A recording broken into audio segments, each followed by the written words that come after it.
cosmic egg is essentially the mythical equivalent of the Big Bang Theory. Multiple cultures across the world that had no contact with each other had the cosmic egg or some form of it as their origin story, where from the vast void of space, energy began to stew into pure potentiality until it expressed into the conscious universe. Can we do a mini session with me? So first I would look to your moon in Leo in the fourth house. The fourth house is the house of home. You will feel good grounding into a space that is probably filtered with a lot of natural light, warm, creative. You'll probably do pretty well creating within your space and self-expressing from your space and being seen from your space. Then I believe your house of creativity would be ruled by Virgo, which is super organized. You would want a certain set of rituals to go into your creative expression.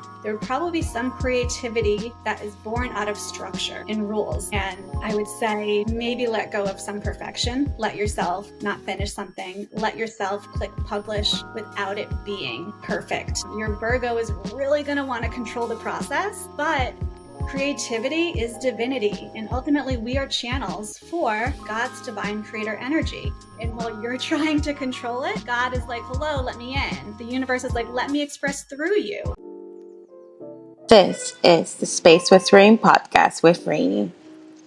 Today on the pod, we have Michaela Burke, who is an interior designer, astrologer, creative, and a seasoned navigator of uncertainty, who is driven by a deep curiosity in the cosmic essence of creation within each of us and an excitement for the pure potentiality of unknown futures. And to unpack that, listen to the episode. We start very deep about our childhood, things we experience, where we have similarities, and then where that took us, both of us. And it's incredible. We will both end up working with design, mainly interior design or architectural interiors. And from there, we go into a deep understanding of what is the human capability and what creates spaces, which is us, right? And so going back to the essence of us as humans on this earth.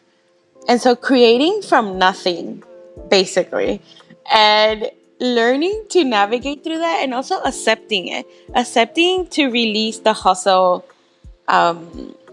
society we have created. One of the things I did in the app was I put her on the spot and I had a mini session with her, and you'll see how magical she is, guys. I'll put her Instagram on the show notes. But for now, being a community of soulful whisperers and creators, join us by subscribing, leaving a review, and follow me on Instagram at rainy_. And if you're ready to transform your space into something authentically you, and if this episode inspired you, imagine the worlds we can create together. Book a discovery session at rhayni.co, which is my website, and get the mini space whispering method document. Soon, I'll be offering a limited amount of time to have mini sessions.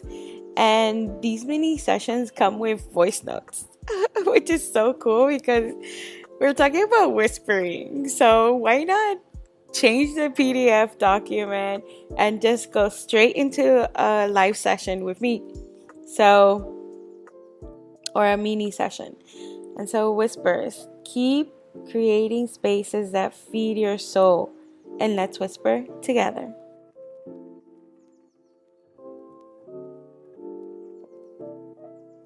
Hola, Michaela. Hey, Rainy. How are you? I'm doing well today. How about yourself? I'm doing good now that I'm here with you. Since we talked a while back, I've been wanting to have this conversation, recorded conversation with you, because one of the reasons I started the podcast was because I felt like I had so many good conversations and they were stayed in four walls. And sometimes I wanted, people to experience this. And so, yeah, thank you for joining me. Of course. I love a conversation. I have like my own podcast on a to-do list that just sits untouched because I also could just have these juicy chats all day, every day. Yes, exactly. So happy. I Oh, thank you. Thank you. So, I like to start with your name. Like, how do you pronounce it? How was it growing up with it? And if you know anything like the meaning of it, or did you create your own meaning? Yeah, so my name is Michaela. Um, Growing up with it, always liked it. The meaning, though, is one who is like God. And that I actually specifically remember growing up felt very lofty. I never felt anything resembling God-like. Um, and it also felt like I was supposed to be special, but I didn't feel like that remarkable. So it was confusing to me then. But in recent years, I've come to understand that we are all like God.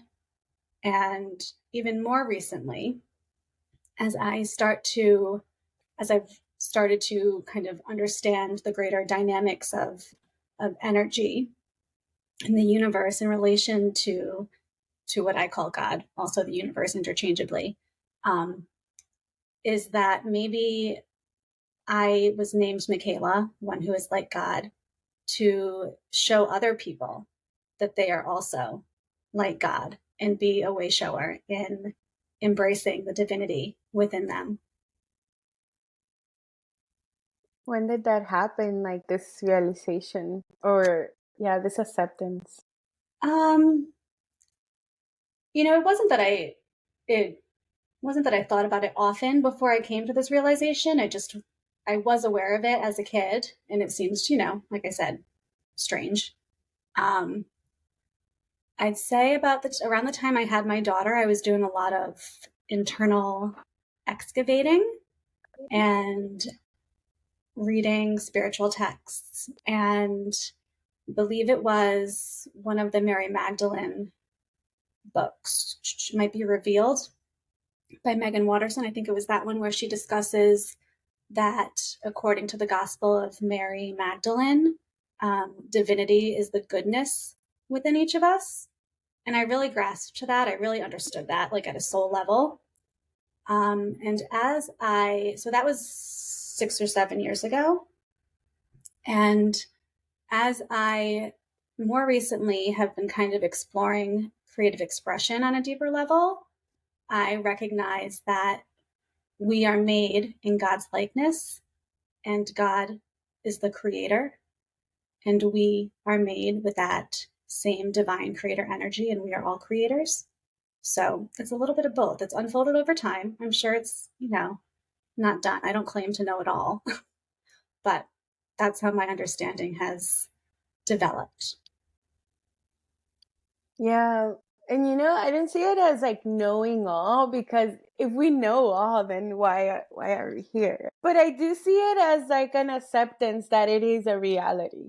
Like that it is possible, that that it is a gift to be a creator.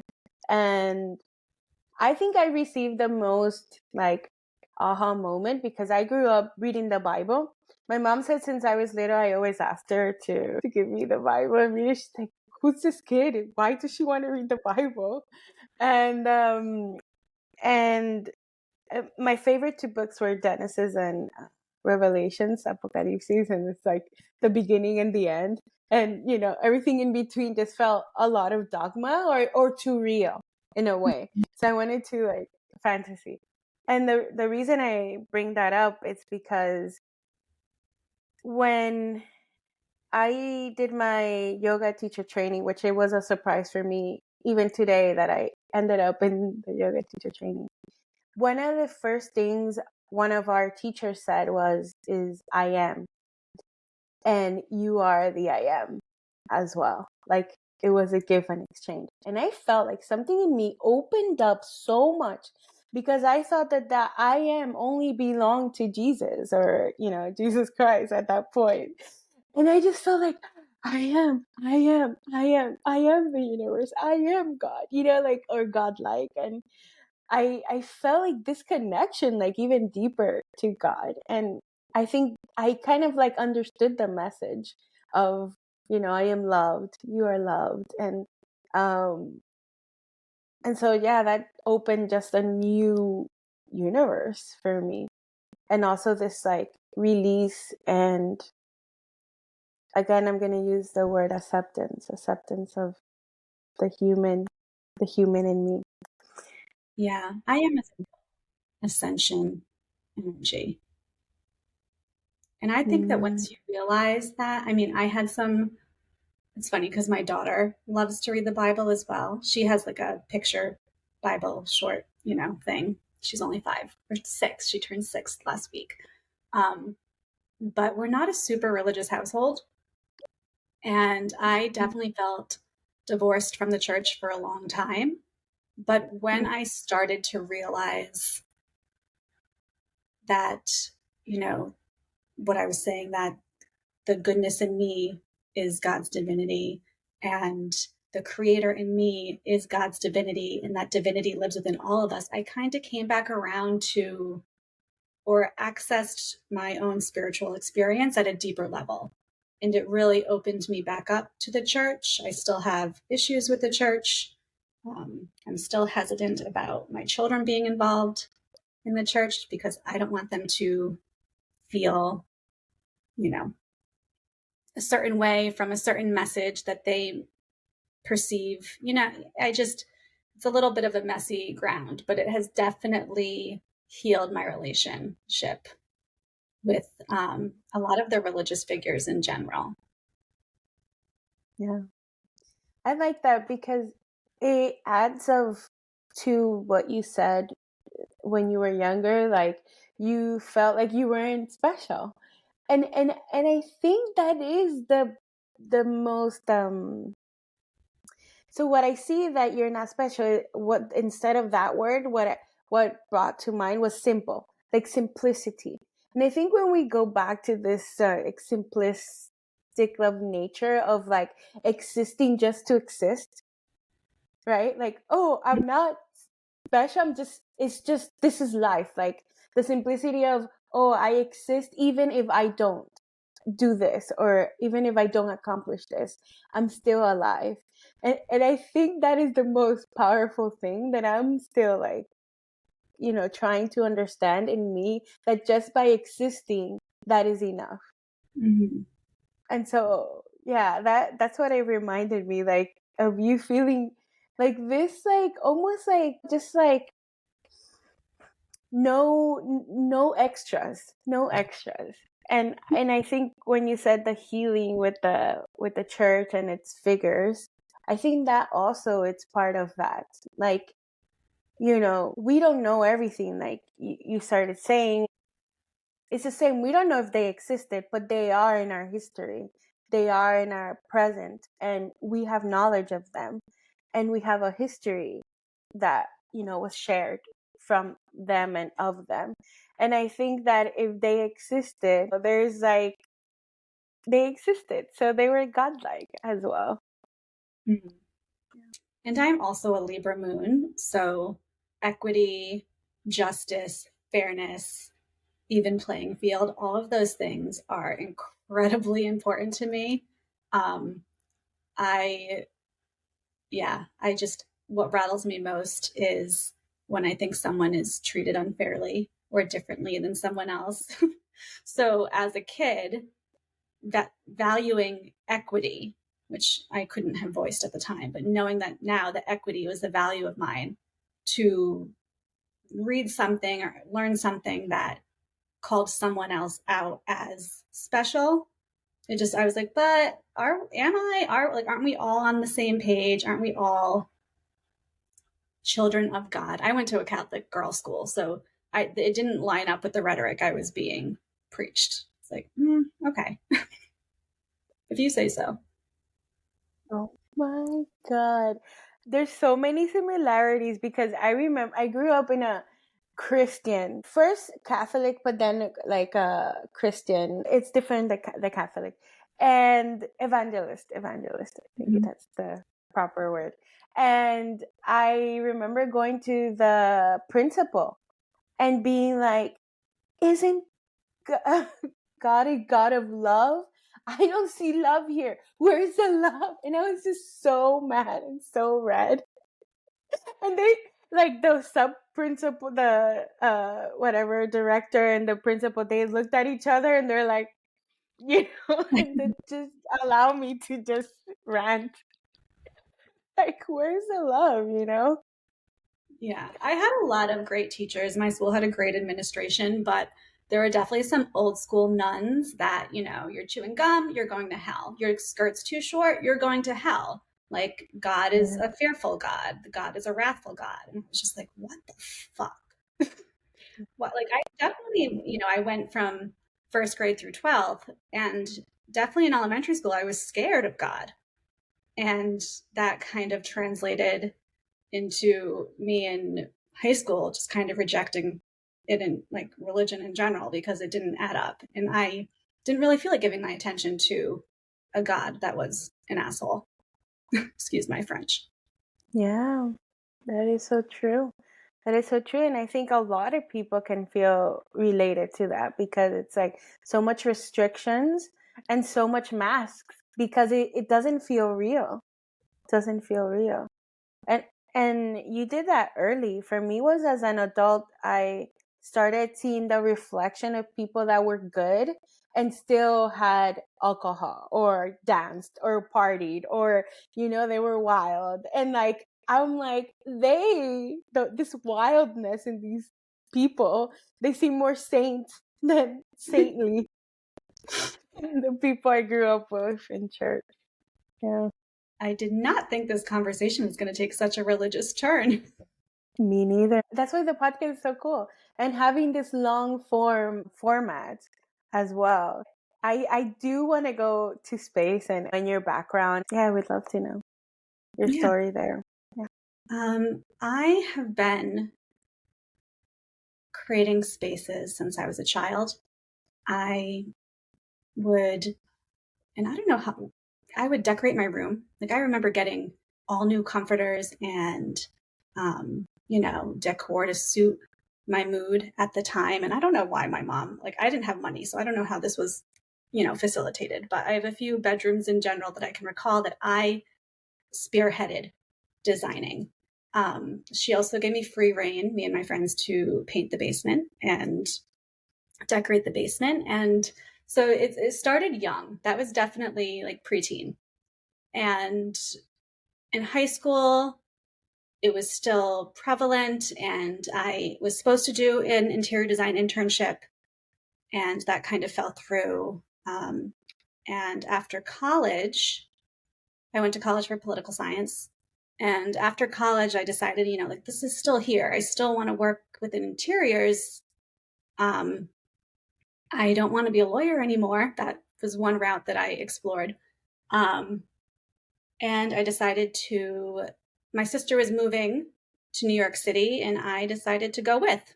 And I ended up enrolling at Parsons, an interior design program.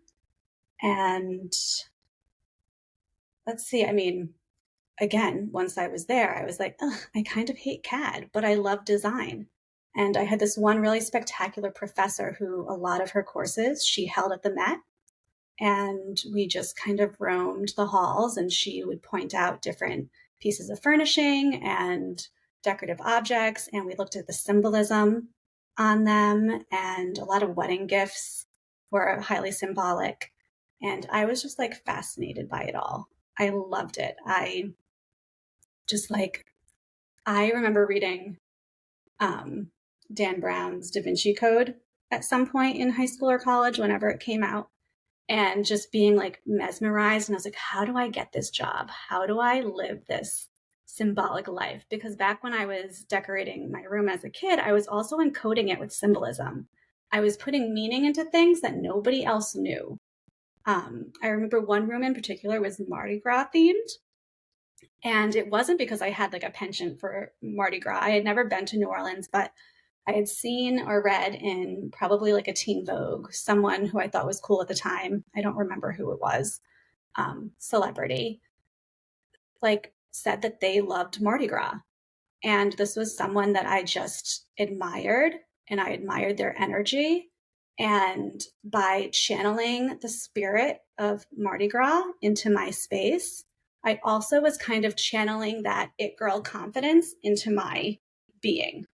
And nobody knew that that's why my bedroom was decorated in, purple, green, and gold. My mom was probably thinking, like, what the heck is going on with this 11-year-old?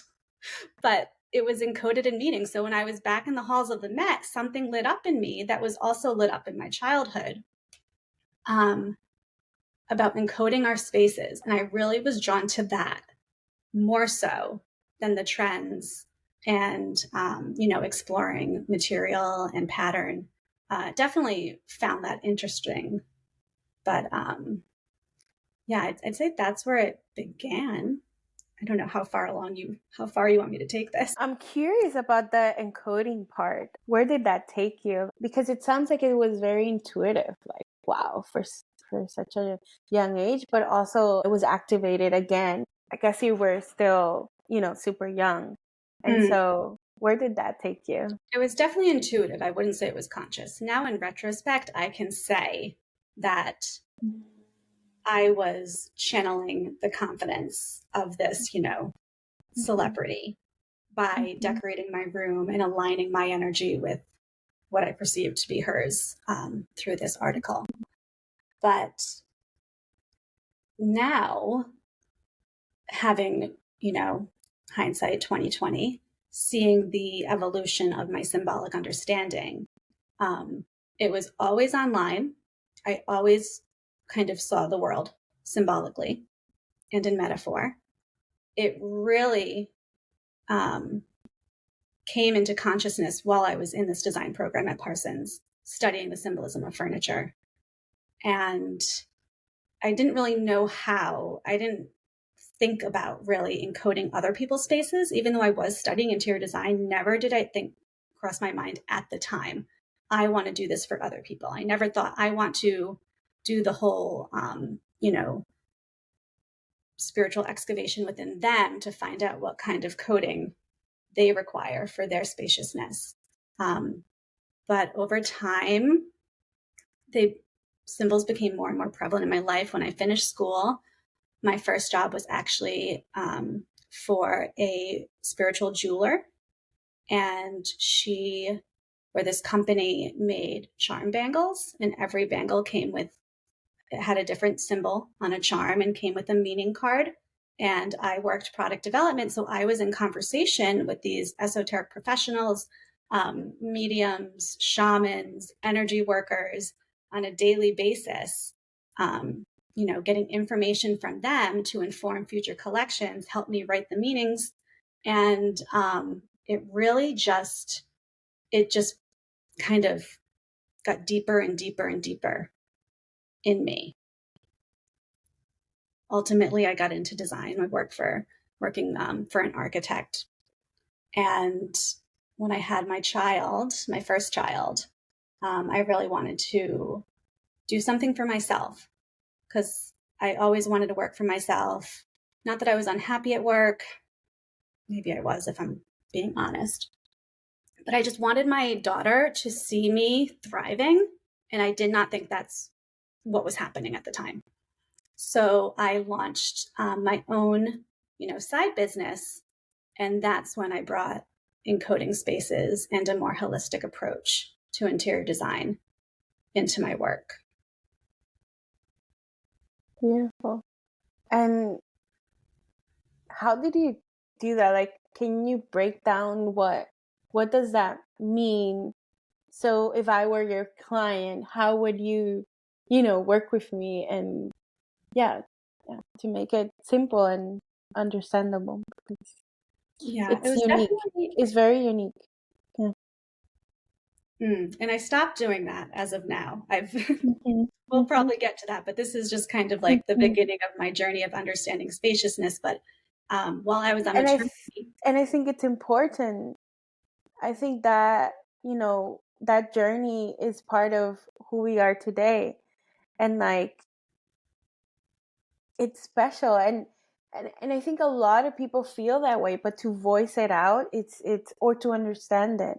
And I think your voice, you know, helps people understand that. Yeah. So while I was on maternity leave with my daughter, I was also studying Feng Shui and getting a really clear understanding of the energetics of space. Again, the same way that I always understood, but didn't have the words for or the consciousness of. The same way the symbols I connected the dots at Parsons. When I was studying Feng Shui, I was like, oh, this is what I was experiencing my entire life. This is what I knew to be true and did not have the words for. So it was a combination of the Feng Shui and the symbolism, along with I was doing a research project with my architecture firm on human-centered design, which is an approach around the understanding of how people psychologically and physiologically experience their built environment. So I was kind of getting all angles. I was getting the psychology, I was getting the physical experience. I had my symbolic experience of space as well as the energy. So I kind of bundled that up for my side clients and would approach it first by looking at their elemental constitution to see where they may be out of balance with, earth, air, fire, water, metal, and then creating a space that balanced that elemental constitution within them. It got really fun and dynamic when you did whole families. That was cool. And then I would also kind of do this core value exercise where we kind of stripped everything back, both mentally and physically. The fundamental principle of Feng Shui is really space clearing. It's like the Marie Kondo. She never called it Feng Shui, but that's exactly what she was doing. So clearing space in your space and clearing space in your mind to allow for new ideas and clarity to land.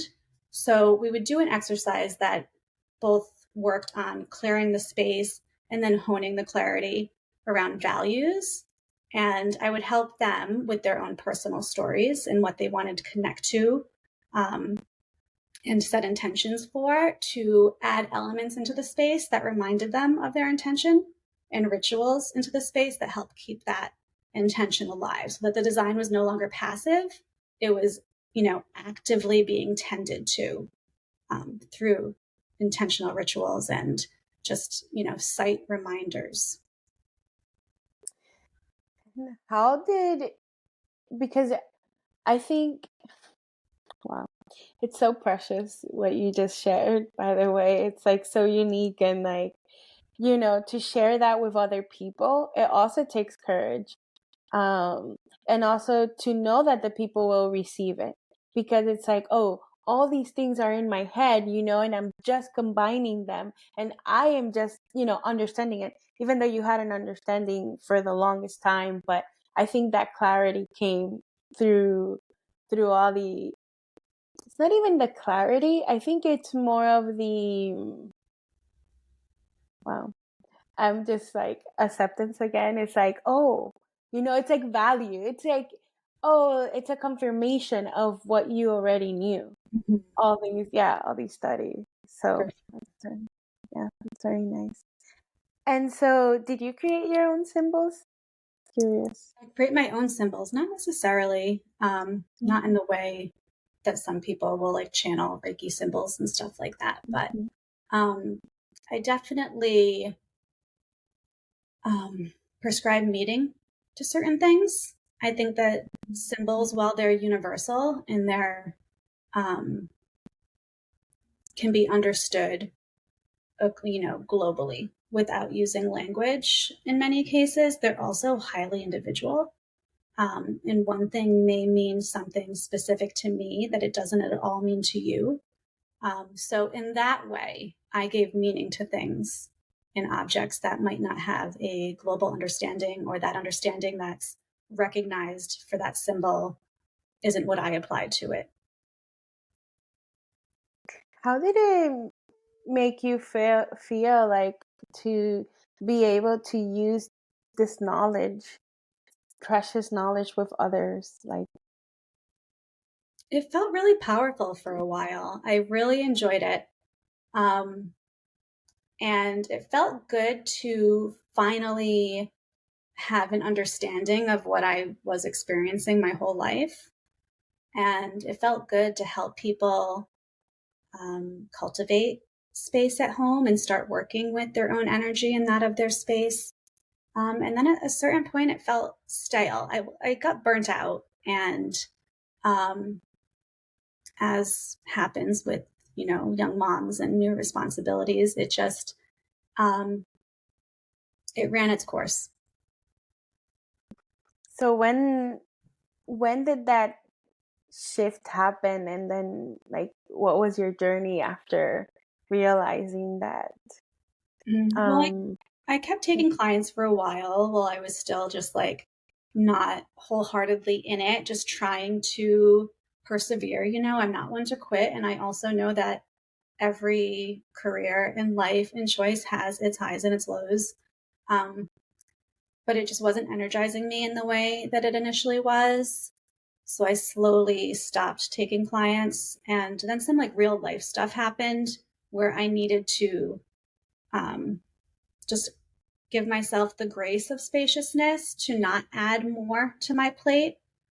So it kind of remained in limbo for a couple years. And during that couple years is when I really started experimenting with creative expression. Now, obviously, while I was creating spaces, I was creatively expressing in that form. But I started to not put the pressure on myself to know what was happening, to know what was going to happen, to try to force a certain future.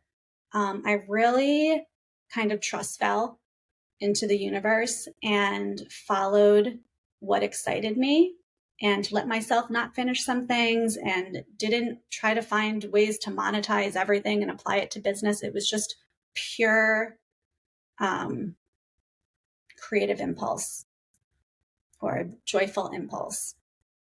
And what I learned during that time, which was full of uncertainty, basically to clarify it, at one point I decided that I wanted to sell our house, that it had incubated my first, little business. It incubated the birth of my daughter and the growth of our small family. We've since had a second child that we had brought into that home as well.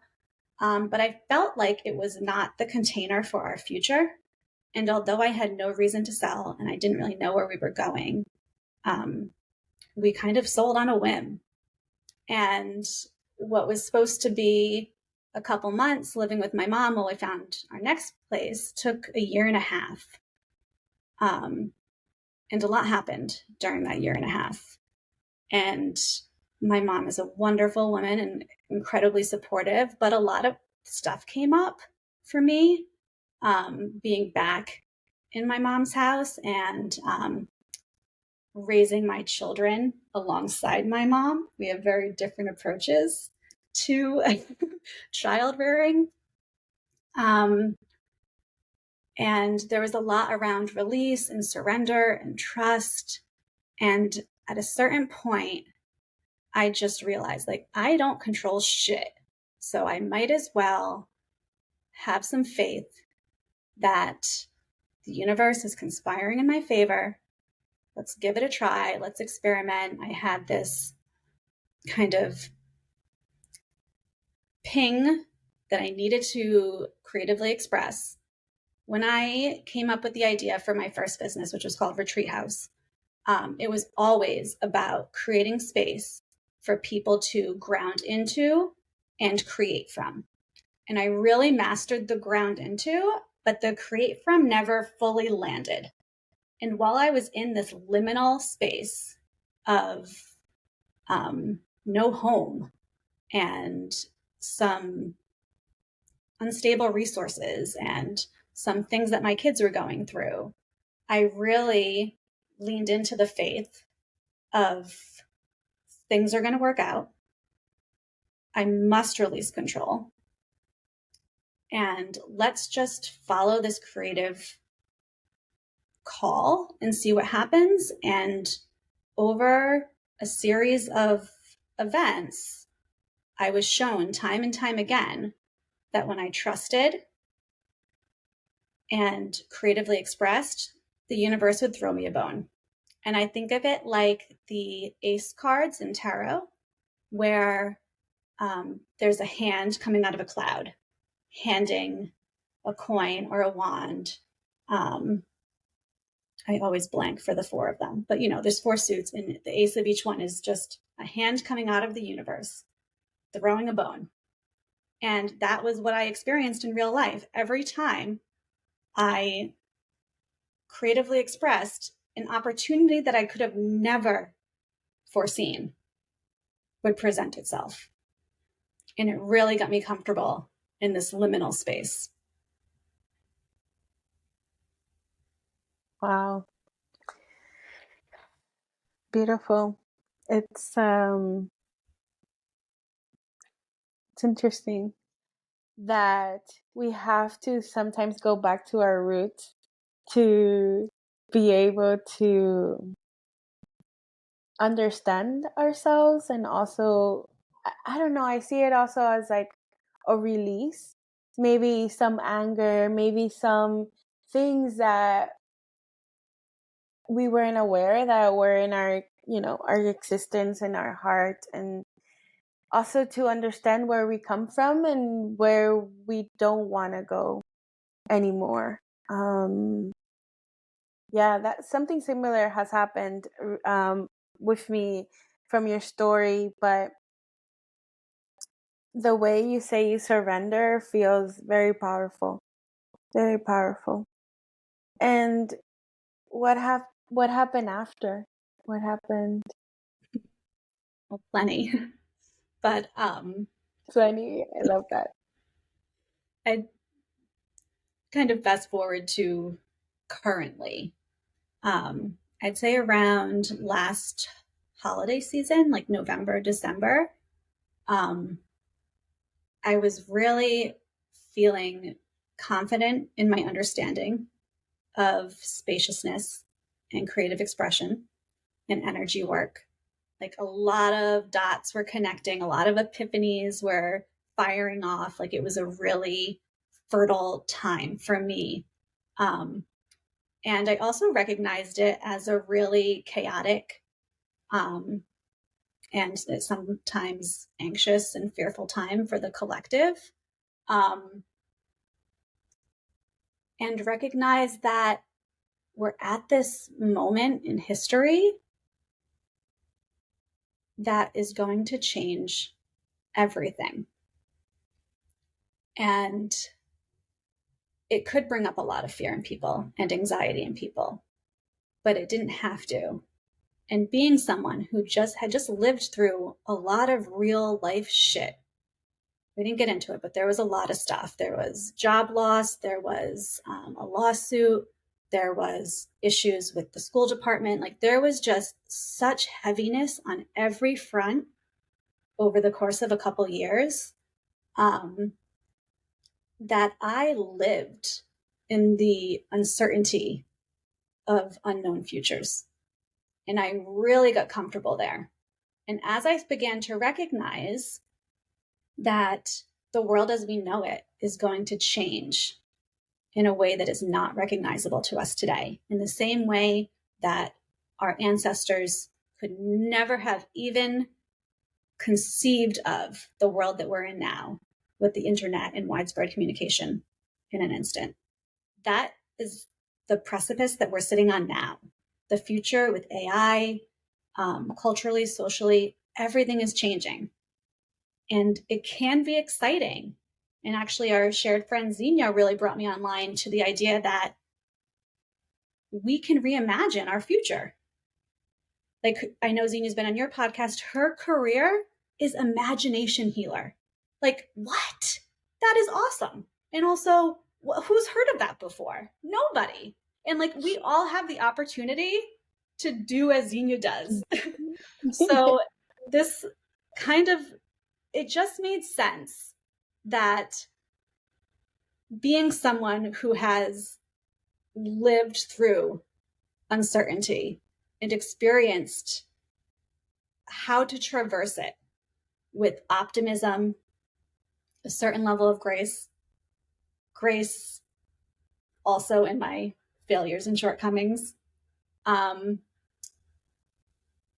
it kind of dawned on me that this is what the world needs now, and why not share?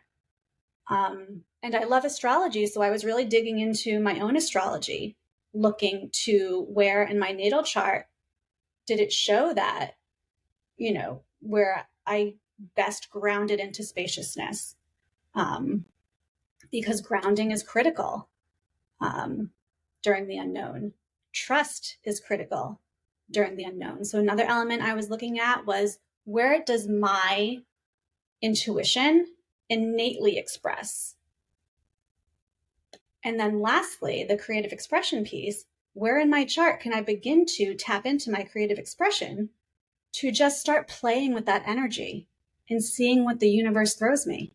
Because I have no idea what the future holds. But I know when I follow this formula, opportunities present themselves. And if we can align with our core values, like I was saying earlier, like that first, like fundamental level of spaciousness is clearing out all that superfluous matter and getting clear on our values and what we want from life. We can stay grounded in that while the outside, may or may not be chaotic or confusing, and make decisions from that place and have the self-sovereignty to remain neutral and in trust when things are uncertain, when we don't know what the future holds, when there's fake news, to be able to trust ourselves, and also to trust that this creative expression is a dance with the universe that will lead us to channel what is meant to come to and through us. So it really felt like now was the time to kind of put the interior design as it existed to rest and refocus on what the future needs of me. And that's where you are today. Do you have any inklings of what that is? Well, I'm still just doing it. I'm still just following the joy and following my core values and trusting that the universe will provide the path. But in the meantime, I'm offering, I've kind of rebranded Retreat House to be the Cosmic Egg, which, for those who may not know listening, the Cosmic Egg is essentially the mythical equivalent of the Big Bang Theory. Multiple cultures across the world that had no contact with each other had the cosmic egg or some form of it as their origin story, where from the vast void of space, energy began to stew into pure potentiality until it expressed into the conscious universe. And that's the energy that I'm working with. And that's the energy that I want to work with other people. So I'm looking at other people's natal charts. I'm helping them identify those three things we talked about, their intuition, their spaciousness for grounding into, and where they could creatively express so that they can feel comfort in the unknown as well. Can we do a mini session like with me? Of course. Does it feel comfortable? Okay. Right now? Yeah, sure. I mean, we can do a mini one. I kind of need a little bit of time to pull up your birth chart. Okay. Can I just tell you what I know of? So I'm an Aquarius, sun, moon is Leo, and Tauro. Tauro is rising. Taurus. Rising. Yeah, Taurus. Okay, thank you. And then I am a manifesting generator. Um, and that's all I can think of. Do you know if that chart was pulled in equal house or Placidus? Which chart? Your natal chart when you pulled like your sun, moon, and rising. There's It equal house was, for to every be single honest, sign has an equal apply. Sorry, go ahead. Go a ahead. friend of mine pulled it for me. Can you hear me? Oh, yeah. Mm-hmm. A friend of mine pulled it for me. So I don't know how to, but I think it's like the regular, I also have the Shiny app, and they do say Taurus rising, Sun in Aquarius in the 10th house, Moon in Leo in the 4th house. Okay. Yeah, Venus in Capricorn in the 9th house. So Yeah. So first I would look to your moon in Leo in the fourth house. The fourth house is the house of home. And with Leo in the house of home, you will feel good grounding into a space that is probably filtered with a lot of natural light, warm, creative. You'll probably do pretty well creating within your space and self-expressing from your space. And being seen from your space. If you're using equal houses, which is kind of like the best way to do this without seeing the chart, I like to use Placidus, but if you're using equal houses, then I believe your house of creativity would be ruled by Virgo, which is super organized. You would want a certain set of rituals to go into your creative expression. There would probably be some creativity that is born out of structure and rules. And I would say maybe let go of some perfection. Let yourself not finish something. Let yourself click publish without it being perfect. Your Virgo is really going to want to control the process, but creativity is divinity. And ultimately, we are channels for God's divine creator energy. And while you're trying to control it, God is like, hello, let me in. The universe is like, let me express through you. So, whatever it takes to connect into your space, create the right structure for you to create from. So, you still have those,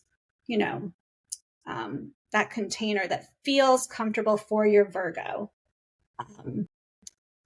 But don't let Virgo run the show when what you really need to be doing is opening as a channel. Wow. Can I say thank you? And sorry for putting you on the spot, but this was perfection. And I have one more question. Like, how would you do if, like, right now, I usually always have had a home, but right now I'm a little bit of a nomad. And if it's like, I'm still not being called to be in a home yet. Mm-hmm. I don't know. That's how it feels now. I do want it, but every time I tune in, it's like a no. So how would you approach, like, what would you say to this craziness? Well, I can say that you can encode your current space. You can really give pieces that have prominent meaning to you, like a placement on a mantle or a table, just something that you can feel into every day that can ground you into the space that you're at and or help you trust that the space you're calling in is coming in divine timing. That's what I did. While I was living with my mom, I couldn't paint the walls. I couldn't change, I guess I could have changed the bedding and, I'm not going to redecorate our house. But I would have tchotchkes or pictures or little affirmations pinned up that kind of brought me back to self and back to purpose and back to value when I felt, in my head or out of body or out of control, that reminded me to trust. So symbolism can help.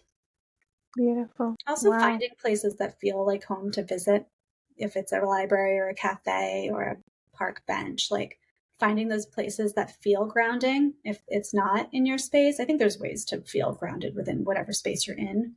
But if you find that somewhere else feels more grounding, then like make it a point to go there and recharge. Mm-hmm. I want to go back to Cosmic Egg because I really enjoyed how you were lifted when you talked about that. And now it feels so special and raw. Like I feel raw and special just with that little session. And I can definitely see why you're moving towards the cosmic egg. It's like so gentle, so sweet. So thank you for that. I feel very vulnerable right now, but in a good way. Um, you also mentioned liminal spaces, and so I'm guessing you work with that in the cosmic egg because you're creating from Yeah, I mean, that's the space that so many of us find ourselves in, is the unknown. And it's something that we have a hard time as a society dealing with because we want to control the outcomes and we want to know. And we've been taught to climb the ladder and do things in a certain order. And when things don't go in the way that we anticipate or hope, it can be really earth shattering and destabilizing. And as a collective, with the world changing at such a rapid pace, everybody's feeling it in some capacity. In some capacity, everybody doesn't know what's going on. Some may feel it more strongly than others, but I have experienced the complete unknown in both its blissful moments and its pure agony. And that's what I feel I can offer to other people who find themselves in that liminal space, not knowing what to do with it.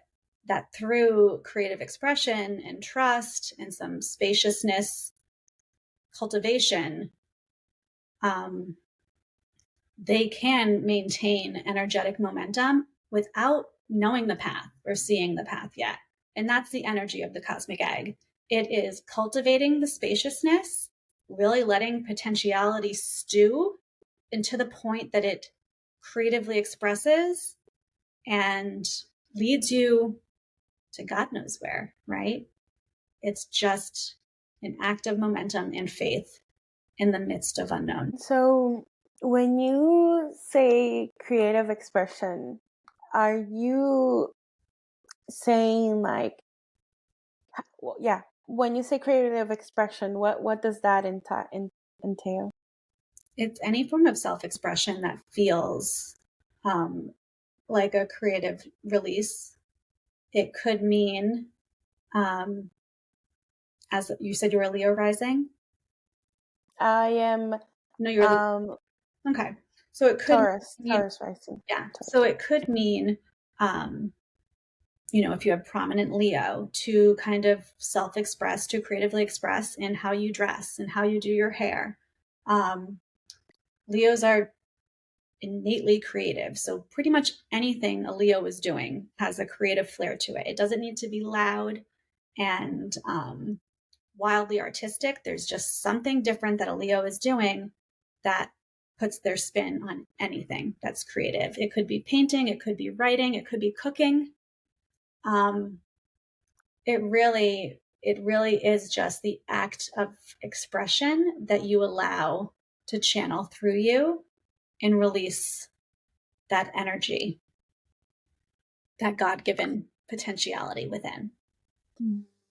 That's what I was gonna ask. Is that energy, just like stagnant energy, or is it no? But you're specifically It can saying stagnate if you don't express it. Yeah, I think I spent some time in that stewing potentiality without ever letting it out, and that can kind of express in overthinking, in not sharing, in feeling the stagnancy of a liminal space. And if the stewing potential doesn't break free through expression, is just going to burn down, and it's going to express through burnout or like a frustration from being eager to do something but not actually doing it.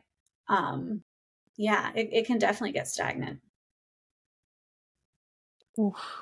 Wow. Okay, so what happens if the energy is stagnant? How do you Shake it move up? it? Yeah. So I'd start with kind of coming back to self, doing an exercise of both physical and mental clearing. So moving, feng shui your space in the easiest way. Just declutter, donate, clean up, empty a closet or a drawer, Start to move energy in that way around your house. Open the windows, let some fresh air in. Do the internal excavation where you really get clear on what matters to you and what you want from your life. And whatever is no longer aligned, let go of it, whether it's a thing or an idea. There's that kind of elemental release that'll help get the space ready to receive new energy and to receive new ideas and to receive, divine downloads. And you'll feel it right away. Whenever you kind of clean your car, you're like, oh, this feels so much better. You're feeling that energetic release of stagnancy. So you're going to feel it right away and you're going to feel good about it. The next thing is to trust yourself. I wasn't able to kind of read into your innate intuition because I really do need to see your birth chart for that. But more often than not, when I'm looking at someone's intuitive capacities, which we all have, it really comes down to their strongest, like primal instinct. If you have a lot of fire in your chart, you're going to want to move to express, move to get energy moving, physical movement.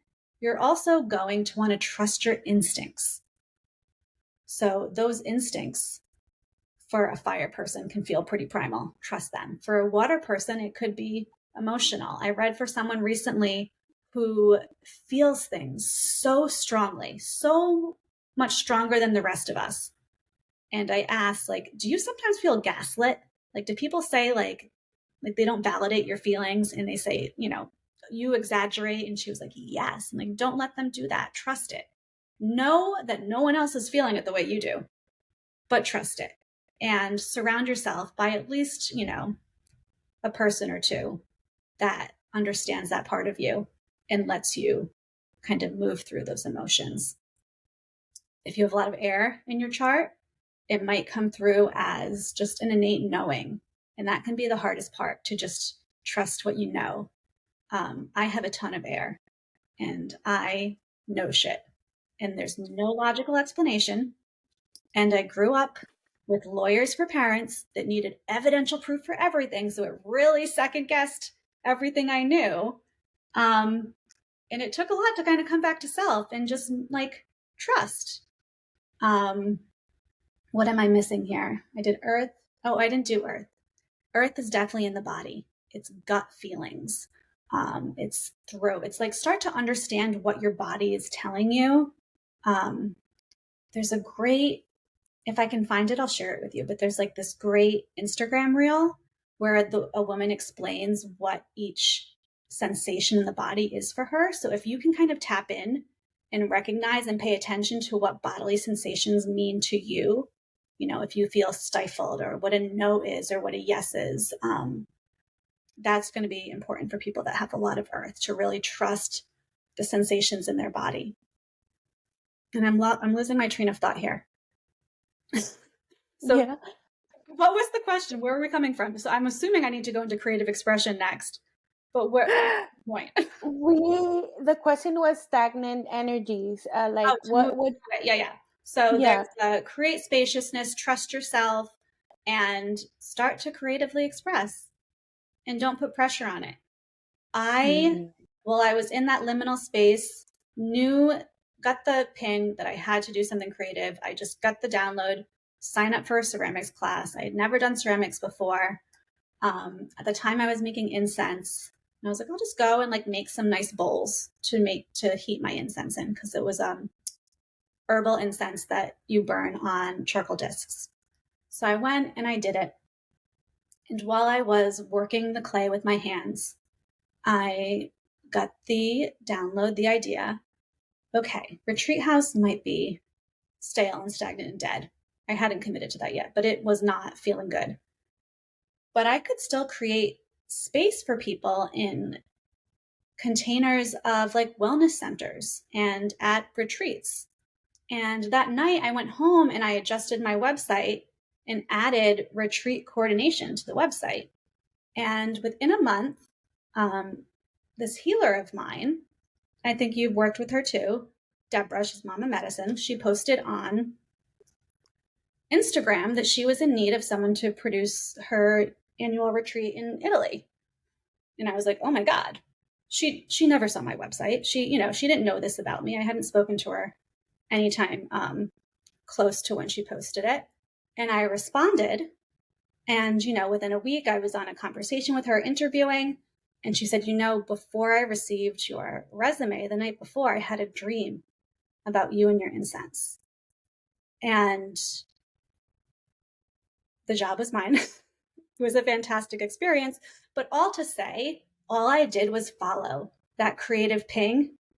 And the universe said, all right, here you go. And that's happened in several ways, time and time again. So whenever someone feels stagnant, I say, shake it off, get to expressing, and see what happens. See what the universe gives you when you just trust and work with that energy. And I go back to your childhood, like the simplicity of life, the simplicity of, like you said, you just decided to go and play with clay in a way, it's like, let me go create, let me use my hands, let me use all my senses, it's at the, out of everything in life, you decided to do that, and look where it took you, like, because then you followed that thread, that breadcrumb. Mm-hmm.